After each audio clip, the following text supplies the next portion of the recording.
know that the person you are with is the right person for you? Whoa, popular, eh? It once happened. Shankaran Pillai was at the family dinner, and when everybody settled down for dinner, he stood up at the table and announced, "I am going to marry Lucy, who's just across the street." I hope that's not the name. No, it is. Then the father said, "What? You going to marry Lucy? She has nothing. She's like a tramp. You're going to marry that Lucy?" Mother said, "What? You're going to marry that Lucy?" The uncles always pitch in this kind of matters, you know. Uncle said, "What? You're going to marry that Lucy? Have you seen her hair? It looks fake." The aunt, "What? You're going to marry Lucy? She's always painted. You're going to marry that painted woman?"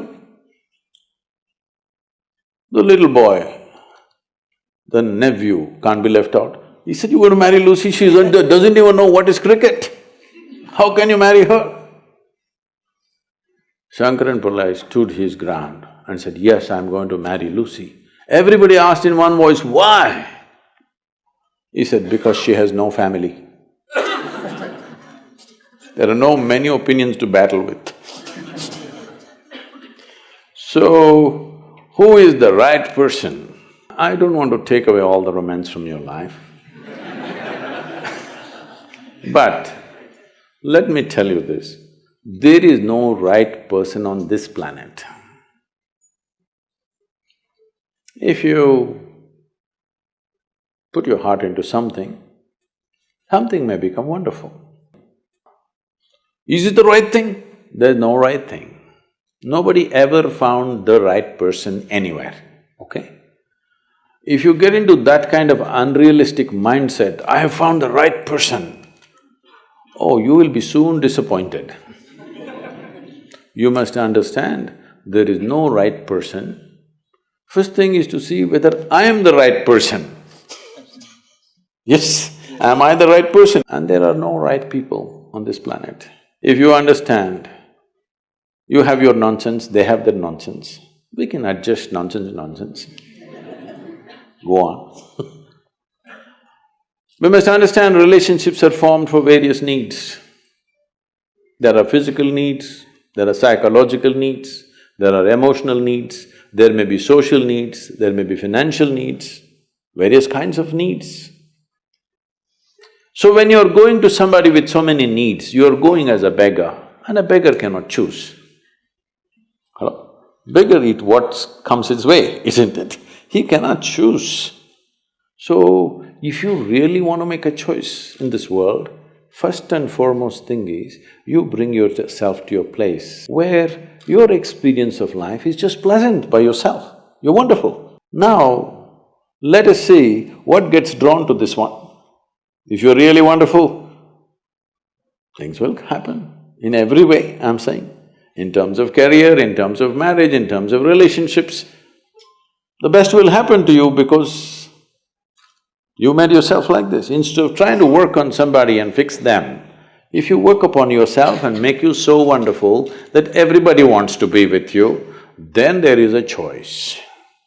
And this whole thing is an American thing, that there is a soulmate somewhere.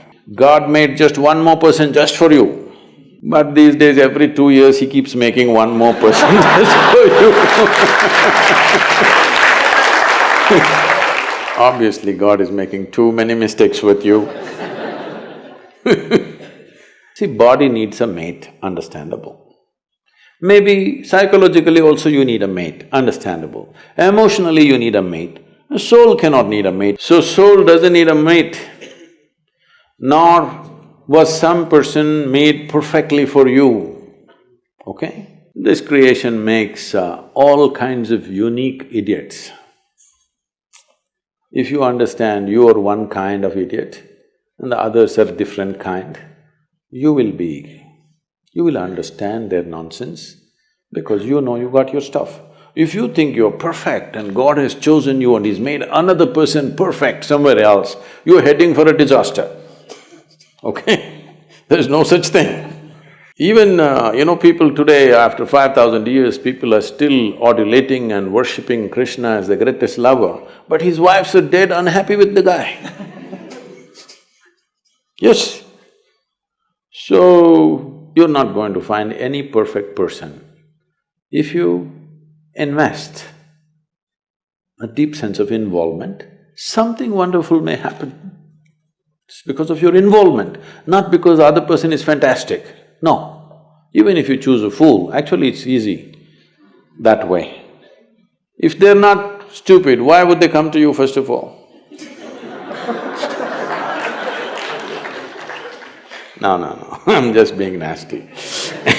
So, even if you choose a fool, it doesn't matter. If you involve yourself, it can turn out very beautiful. You chose the smartest person in the universe, it could be a disaster. So, do not think in terms of, whatever this made for each other nonsense. No. You choose the opposite, actually. But after some time, after a little bit of time, you slowly start expecting they're just like you. This is a serious mistake. Because if one more person becomes just like you won't be able to bear with them for 2 days. Hello? Please tell me. If there's one more person just like you at home, could you live there? You're glad they're different. It's wonderful, nobody is like you, isn't it? Nobody is like you on this planet. Try and see. Nobody is like you, and that's good. Don't look for sameness, not necessary. It's a difference which makes the… because of the difference you tango, not otherwise.